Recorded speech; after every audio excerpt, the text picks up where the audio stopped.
नबी रहमत सल्लल्लाहु अलैहि वसल्लम की आमद से कबल 1000 साल कबल यहाँ यमन का एक बादशाह आया जिसे तुब्बा अव्वल कहा जाता था। उस शख्स के साथ तकरीबन 400 उलमाए किराम बैक वक्त रहते थे। कितने? 400 उलमाए किराम। और ये ऐसे थे, इन्होंने शादियां नहीं की थी, गोया कि हर तरह से ये सिर्फ इबादत में मशगूल रहते थे, या कारहा है बादशाहत चलाने के लिए अपने बादशाह को शरई फतवे और मसाइल बताया करते थे। इनका सिर्फ इतना काम था। तो तुब्बा अव्वल अपनी पूरी फौज के साथ जब यहाँ यसरब आया, कुछ दिन पड़ाव करने के बाद जब वो वहां से रवाना होने लगा तो इन 400 उलमा ने मुत्तफिका तौर पर बादशाह के पास जाकर कहा कि हम यमन वापस नहीं जाना चाहते, हम यहीं यसरब इसी इलाके में पड़ाव करना चाहते, हम तुम्हारे साथ वापस नहीं जाना चाहते। तो जो तुब्बा अव्वल था उसने कहा क्या बात है, मैंने आज तक तो तुम्हें किसी चीज की कमी नहीं दी, अब मैं बादशाह हूं, मैं अपने मुताबिक तुम्हें बिल्कुल प्रोटोकॉल देता हूं, अपने साथ रखता हूं, तुम्हें इज्जत देता हूं, आम रियाया से बढ़कर तुम्हें इज्जत मिलती है, क्या वजह है कि इतनी ऐशो इशरत की जिंदगी को छोड़कर तुम मेरे साथ यमन जाने के बजाय यही यसरब में रहना चाहते हो, जबकि तुम ये जानते हो कि ये यसरब बीमारियों का गढ़ है। तो अब सुनिएगा इमाम बदरुद्दीन आइनी ने क्या क्या जिक्र किया कि 1000 साल पहले ऐसा क्या मामला हुआ जिसकी वजह से वो उठनी इमाम अबू अयूब अंसारी के घर में जाकर बैठ गए थे। जब तुब्बा अव्वल ने पूछा मुझे इसकी वजह बताओ, क्यों नहीं जाना चाहते, सलहुम अंसुर रिजाले का, उसने कहा इस राज से पर्दा उठाओ कि क्या वजह है कि तुम यहां से जाना नहीं चाहते। तो उन उलमा ने क्या कहा, उलमा कहने लगे, कहते हैं नजिद फी कुतुबिना नबीयन इस्मुहु मोहम्मद हाज़िही दार मुहाजिरही। ये जुमले जरा गौर से सुनिएगा। वो कहने लगे कि हमने अपनी किताबों में पढ़ा है। ये बात कब की हो रही है, मेरे महबूब की पैदाइश और हिजरत से 1000 साल पहले। उस वक्त के 400 उलमा कह रहे हैं नजिदो फी कुतुबिना नबीयन इस्मुहु मोहम्मद, हमने अपनी किताबों में पढ़ा है कि एक नबी 1000 साल बाद यहाँ पर मबऊस होंगे जिनका नाम मोहम्मद होगा। हाज़िही दार मुहाजिरही, ये जो यसरब है ना, एक दिन वो इसी शहर में हिजरत करके तशरीफ लाएंगे, एक दिन इसी शहर में वो हिजरत करके तशरीफ लाएंगे। अब क्या हुआ, अब वो क्यों रुकना चाहते थे, वो कहते हैं लअल्ला अन अलका हो, हम इस उम्मीद पर यहां रुकना चाहते हैं शायद कि उनसे मुलाकात हो जाए, शायद के।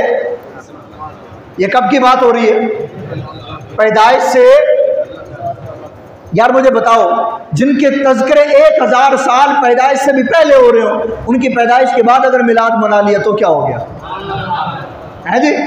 लाल्ला अन अलका हो, शायद। अब मुझे बताओ 1000 साल रहता था, कौन सी उम्मीद थी जी जिंदा रहने की, कौन सी उम्मीद थी, लाल्ला अन अलका हो, शायद कि उनसे मुलाकात हो जाए। अब क्या हुआ, जब उन्होंने कहा ना कि हम इसलिए रुकना चाहते हैं कि शायद कि उस आखिरी नबी से हमारी मुलाकात हो जाए, तो अब वो जो बादशाह था उसने कहा कि एक तुम ही नहीं मोहब्बत में खस्ता हाल, अकेले तुम थोड़ी हो, मैं भी तो उनसे मोहब्बत करता हूँ ना। तो उसने कहा ऐसा करते हैं, फिर तुम भी यहीं ठहरो, मैं भी यहीं ठहरता हूँ, तुम भी ठहरो मैं भी ठहरता हूँ। अब मैं इख्तिसार के साथ, चूंकि वक्त कम है, उसने क्या किया, बादशाह ने यमन से अपने खजाने मंगवाए, लिकुल्ली बनाउन लिकुल्ली दारिन, उसने 400 उलमा के लिए हर एक के लिए एक एक घर बनवाया।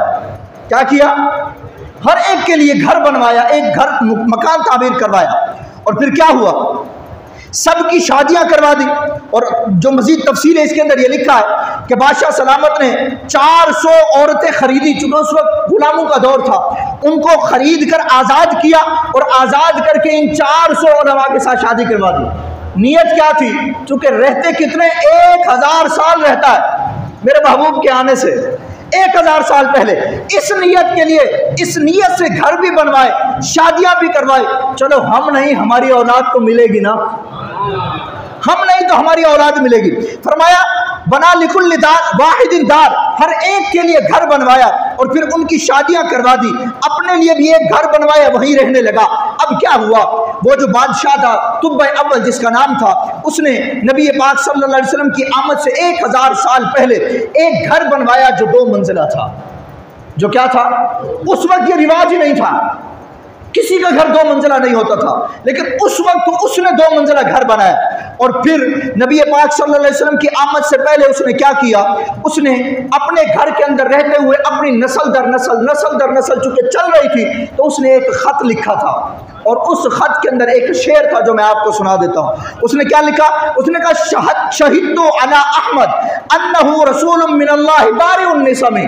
उसने कहा मैं इस बात की गवाही देता हूँ कि वो अल्लाह के रसूल है, मैं गवाही देता हूँ कि वो अल्लाह के रसूल हैं और वो अल्लाह जो रूह को पैदा करता है उसने गोया इस बात की गवाही दी, या रसूल अल्लाह मैं हो सकता है आपका ज़माना ना पा सकूं, लेकिन ए हबीब जब आप आ जाए तो आपको मेरा ये ख़त मिल जाए तो आप मेरा शुमार भी उन गुलामों में कर दीजिएगा जो अशहदु अल्ला इलाहा पढ़कर आपका कलमा पढ़ेंगे।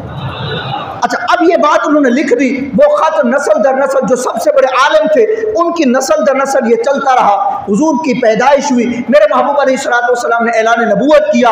ऐलान नबूवत के बाद जो वाक़यात हैं कि हुजूर को तकलीफ़ें दी गई, आपके ऊपर जुल्म ढाए गए, फिर अल्लाह के हबीब को हिजरत का हुक्म हुआ, हुजूर जाने आलम सल्लल्लाहु अलैहि वसल्लम हिजरत करके तशरीफ़ लाए। उलमा ने लिखा, अल्लामा बदरुद्दीन ऐनी ने, आप फरमाते हैं वो जो 2 मंजिल वाला घर था वो चलते चलते हजरत सैयदना अबू अय्यूब अंसारी रहमतुल्लाह रज़ियल्लाहु ताला अन्हु के हिस्से में आया, और जब हुजूर हिजरत करके तशरीफ लाए तो हुजूर अलैहिस्सलातु वस्सलाम ने फरमाया जिसके घर में ये ऊँटनी जाएगी मैं उसी घर में जाऊंगा, और वो ऊँटनी अबू अय्यूब अंसारी के घर में गई थी। अब सुनिएगा, जो वो ख़त था जो नस्ल दर नस्ल चल रहा था वो हुजूर तक पहुंचा तो कैसे, क्योंकि वो जानते तो थे नहीं, वो तो नहीं जानते थे। कहते हैं कि जो 400 उलमाए किराम में सबसे बड़े आलिम थे उनकी नस्ल से चलते हुए एक शख्स के पास वो ख़त था जिस शख्स का नाम अबू लैला था। क्या था? अबू लैला। अब वो जब भी कोई काफिला आता ना तो वो देखता कि शायद कोई मोहम्मद आया या नहीं आया सल्लल्लाहु, लेकिन जब हुजूर अलैहिस्सलाम आ गए ना तो सीरत की कई किताबों में ये बात मौजूद है कि जब हुजूर मदीना मुनव्वरा में दाखिल हुए ना तो ये ताला अल बद्र अलैना के नारे थे, और मुझे मौका मिला तो इंशाल्लाह नेक्स्ट जुम्मे में बताऊंगा कि जब मेरे महबूब मदीना मुनव्वरा में दाखिल हुए ना, अंदाज़ पता है कौन सा था? अंदाज मैं सिर्फ इख्तिसार के साथ 2 लफ्ज़ों में बता देता हूँ, तफसील इंशाल्लाह अगले जुम्मे। अंदाज ये था जिस तरह मैं और आप मिलाद के मौके पर जुलूस निकालते हैं ना, जोर से तो कहो ना यार, सिर्फ जुलूस यानी सिर्फ बंदे नहीं थे, सिर्फ बल्कि बंदों के साथ झंडे भी थे, और मैं ये साबित करूंगा इंशाल्लाह अगले जुम्मे बताऊंगा। झंडे भी थे, बंदे भी थे, जुलूस भी था और नारे भी थे, नाते भी थी, ताला अल बद्र अलैना भी पढ़ा जा रहा था। मेरे मुस्तफ़ा मक्का से मदीना में दाखिल हुए। अब जब हुजूर अलैहिस्सलाम यहाँ तशरीफ लाए तो अबू लैला जो था ना वो उसको पता चला कि मोहम्मद नाम के शख्स हज़रत अबू अय्यूब अंसारी के घर में आ चुके हैं। अब ये ख़त लेकर ना हुजूर अलैहिस्सलाम की बारगाह में हज़रत अबू अय्यूब अंसारी के घर में आए। अब ना हुजूर जानते हैं कि ये अबू लैला है, ना अबू लैला जानता है कि ये हुजूर है। अब ज़रा गौर से सुनिएगा, अल्लामा बदरुद्दीन ऐनी रहमतुल्लाह रज़ियल्लाहु ताला अन्हु फरमाते हैं, फलम्मा रआ अंत अबू लैला, जब हज़रत हुजूर अलैहिस्सलाम हज़रत अबू अय्यूब अंसारी के घर में थे ना तो अबू लैला अंदर आया।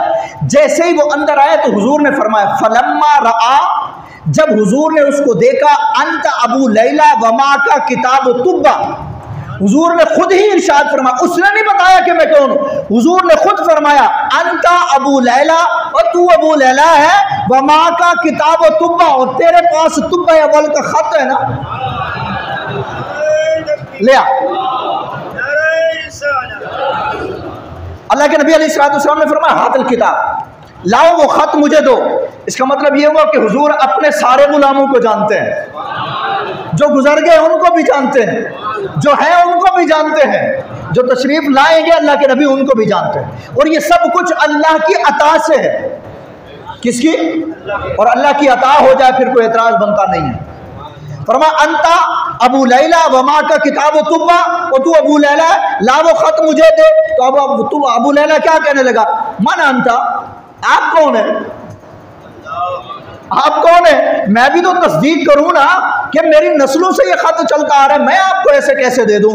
फरमाया हुजूर अलैहिस्सलाम ने इरशाद फरमाया, आना मोहम्मद हातिल किताब, ओ मैं मोहम्मद हूं, ये खत मेरे लिए है, ला मुझे दे, ये खत मेरे लिए। अल्लामा इमाम बदरुद्दीन ऐनी रहमतुल्लाह ताला ने यहाँ एक नुक्ते की बात जिक्र की है। आप फरमाते हैं जब ये ख़त लिखा गया था ना, जब ये ख़त लिखा गया था, मैं ये कोई बात तनकीद करने के लिए नहीं अर्ज़ कर रहा हूँ, सिर्फ अपनी इस्लाह और आप सबकी इस्लाह के लिए बता रहा हूँ। जब ये ख़त लिखा गया था ना तो 1000 साल पहले मेरे मुस्तफ़ा की आमद की खुशी में जब ये ख़त लिखा ना तो तुब्बे अव्वल ने उस ख़त पर जो मोहर लगाई थी वो सोने की मोहर थी।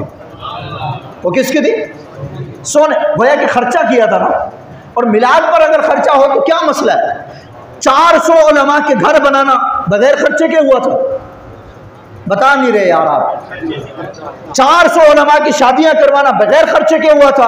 अपना मुल्क छोड़कर सब कुछ छोड़ छाड़ के यहाँ रहना, पूरा शहर आबाद करना और 400 लोगों का मिलकर मेरे मुस्तफा की आमद का जिक्र करना, यह मिलाद नहीं है तो क्या है?